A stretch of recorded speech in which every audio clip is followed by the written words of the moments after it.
আসসালামু আলাইকুম সুপ্রিয় দর্শক, আমি শাকিল আর আপনারা দেখছেন বিশ্ব বাংলা কৃষি, সর্বদা কৃষকের পাশে থাকে।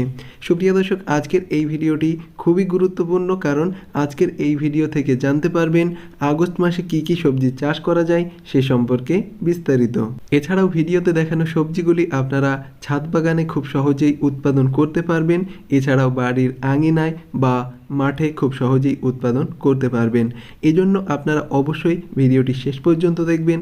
আর বিশ্ব বাংলা কৃষি চ্যানেলে নতুন হয়ে থাকলে অবশ্যই চ্যানেলটি সাবস্ক্রাইব করবেন আর পাশের নোটিফিকেশন বেলটি অন করে দেবেন। তো চলুন সুপ্রিয় দর্শক, শুরু করা যাক। প্রথমেই দেখে নেব শাকসবজি চাষ পদ্ধতি। এর প্রথমেই আছে কলমি শাক। আপনারা খুব সহজে বীজ থেকে চারা উৎপাদন করে এই কলমি শাক উৎপাদন করতে পারবেন এবং এ সংক্রান্ত একটা বিস্তারিত ভিডিও দেওয়া আছে। আপনি চাইলে আই বাটনে ক্লিক করে ভিডিওটি দেখে নিতে পারেন বা বিশ্ব বাংলা কৃষি চ্যানেলটি ভিজিট করে আপনারা এই ভিডিওটি দেখে নিতে পারবেন। খুব সহজে এবং কোনো ধরনের পরিচর্যা ছাড়াই আপনারা এই শাকটি উৎপাদন করতে পারবেন এবং এই শাকটি কেটে নেওয়ার পর আবার হবে, এটা রিগ্রো হতে থাকবে। সুপ্রিয় দর্শক, এরপরে আছে লাল শাক। এই শাকটিও আপনারা টবে, বস্তায় বা বাড়ির আনাচে কানাচে চাষ করতে পারেন। এই শাকটি উৎপাদন করতে কোনো ধরনের পরিচর্যা লাগে না এবং খুব অল্প সময়ে আপনারা এই শাকটি হারভেস্ট করে নিতে পারবেন। এবং আমার একটা ভিডিও দেওয়া আছে বস্তায় কিভাবে লাল শাক উৎপাদন করতে হয়, সেই ভিডিওটি আপনারা দেখে নিতে পারবেন। আমি ডিসক্রিপশন বক্সে লিংক দিয়ে দেব, সেখান থেকে আপনারা খুব সহজেই ভিডিওটি দেখে নিতে পারবেন। এরপরে আছে ধনিয়া পাতা। আপনারা খুব সহজেই এই ধনিয়া পাতা উৎপাদন করতে পারবেন এই সময়, অর্থাৎ আগস্ট মাসে। আর এ সময় যদি ধনিয়া পাতা উৎপাদন করতে চান তাহলে একটা বিষয় লক্ষ্য রাখতে হবে, এটাতে যেন বৃষ্টির পানি না পড়ে। বৃষ্টির পানি যদি এটাতে পড়ে তাহলে কিন্তু পচে যাবে বা এটার খুব ভালো গ্রোথ হবে না। এজন্য আপনারা পলিশেডের ব্যবস্থা করতে পারেন। পলিশেডের ভেতরে যদি আপনারা ধনিয়া পাতা উৎপাদন করেন তাহলে খুবই ভালো হবে। সুপ্রিয় দর্শক, এরপরে আছে গিমি শাক। এই শাকটি সাধারণত জলাশয়ের আশেপাশে খুব ভালো জন্মায়। এই শাকটি খুবই গুরুত্বপূর্ণ ঔষধি গুণসম্পন্ন শাক। এই শাকটি আপনারা চাইলে টবে বা ছাদ বাগানে চাষ করতে পারবেন। এই শাকটি তিতো হওয়াতে রোগ পোকার আক্রমণ এটাতে হয় না।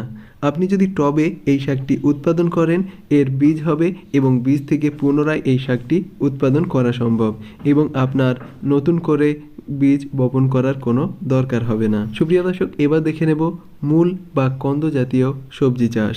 এখানে আছে মূলা। আপনারা আগস্ট মাসে মূলার শাক উৎপাদন করতে পারবেন খুব সহজেই। এই সময় মূলার খুব ভালো গ্রোথ হয় না, কিন্তু শাকের গ্রোথটা খুব ভালো হয়।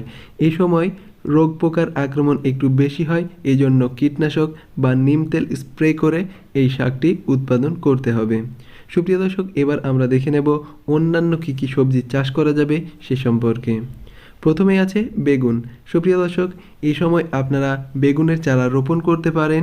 এই সময় যদি বেগুনের চারা রোপণ করেন তাহলে একটা চারাও লস হবে না, প্রত্যেকটা চারা থেকেই আপনারা বেগুন উৎপাদন করতে পারবেন।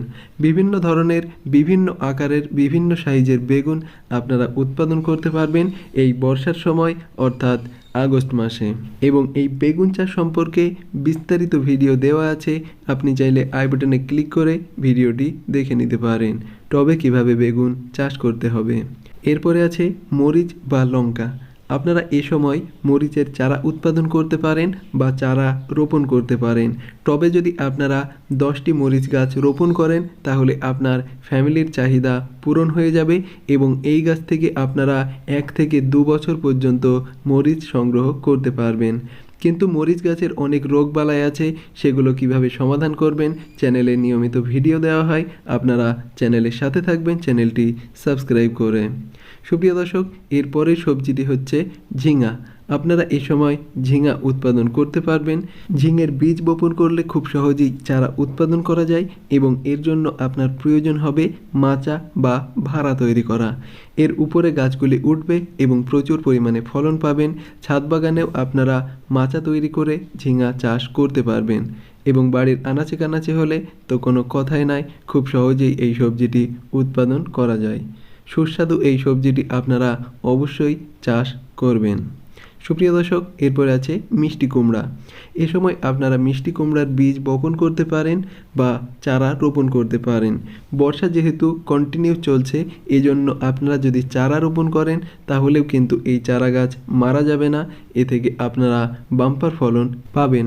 এবং মিষ্টি কুমড়া চাষ সম্পর্কে বিস্তারিত যদি ভিডিও আপনারা দেখতে চান তাহলে অবশ্যই কমেন্টে জানাবেন, আমি দ্রুত ভিডিও আপলোড করব। সুপ্রিয় দর্শক, এরপরে আছে করলা। আপনারা এই সময় করলার বীজ বপন করতে পারেন। এই করলা চাষ করতেও কিন্তু উপরে ভাড়া করা লাগবে বা মাচা তৈরি করতে হবে, তাহলেই আপনারা খুব সহজে করলা উৎপাদন করতে পারবেন। এবং এই করলার একটা ছোট ভার্সন আছে যেটাকে আমরা উচ্ছে বলে থাকি। আপনার এলাকায় কি বলে থাকে সেটা অবশ্যই কমেন্টে জানাবেন।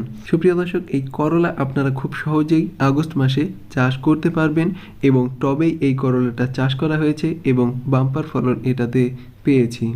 এরপরে সবজি হলো শশা। সুপ্রিয় দর্শক, 12 মাস শশা চাষ করা যায়, কিন্তু এই সময় যদি শশা চাষ করেন তাহলে এর ফলনটা সবচেয়ে ভালো পাওয়া যায় এবং রোগ বালাই একেবারেই কম হয়। অর্থাৎ শশা গাছের যে পাতা হলুদ, পাতা কুঁকড়িয়ে যাওয়া, সাদা মাছির আক্রমণ, এইসব রোগগুলি একেবারেই কম হয়, যে ক্ষেত্রে ফলনটা খুব ভালো পাওয়া যায় এবং গাছ দীর্ঘদিন বেঁচে থাকে। সুপ্রিয় দর্শক, এই জন্য অবশ্যই আপনারা শশা চাষটা এ সময় করবেন। এই গাছের গুণগত মান খুবই ভালো হবে। এরপরে আছে টমেটো। যদি আপনি আগাম টমেটো উৎপাদন করতে চান তাহলে এ সময় টমেটোর বীজ থেকে চারা উৎপাদন করতে হবে বা টমেটোর চারা রোপণ করে দিতে হবে। কিন্তু একটা বিষয় লক্ষ্য রাখতে হবে, এই সময় যদি আপনি টমেটো চারা বসান তাহলে ইমিডাক্লোরোপিড জাতীয় কীটনাশক স্প্রে করতে হবে সপ্তাহে অন্তত একদিন, না হলে এই গাছের পাতা কুঁকড়িয়ে যাবে এবং আপনারা আগাম ফলন পাবেন না। এজন্য অবশ্যই আপনাকে এই পরিচর্যা করতে হবে। এরপরে আছে লাউ। সুপ্রিয় দর্শক, এ সময় আপনারা লাউয়ের বীজ বপন করে দিতে পারেন। সারা বছর লাউ চাষ করা যায় এবং আগস্ট মাস উপযুক্ত লাউ চাষের জন্য। সুপ্রিয় দর্শক, লাউ চাষ সংক্রান্ত অনেক ভিডিও দেওয়া আছে এবং বীজ থেকে কিভাবে চারা তৈরি করবেন সে সম্পর্কেও ভিডিও দেওয়া আছে। আপনারা চাইলে চ্যানেলটি ভিজিট করে ভিডিওগুলি দেখে নিতে পারেন। সুপ্রিয় দর্শক, এরপরে সবজিটি হলো বাঁধাকপি।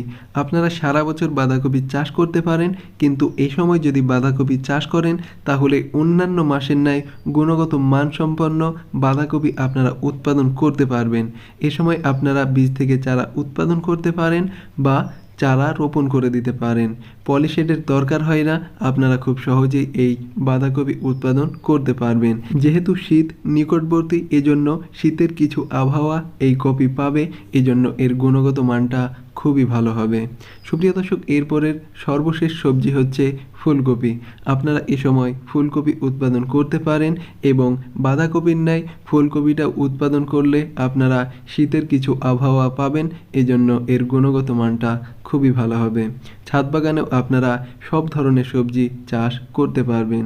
সুপ্রিয় দর্শক, আশা করি আপনাদের এই ভিডিওটি ভালো লেগেছে।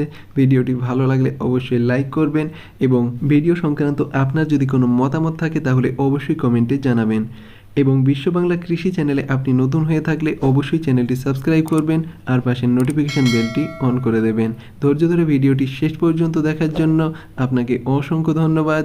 থ্যাঙ্কস ফর ওয়াচিং বিশ্ব বাংলা কৃষি।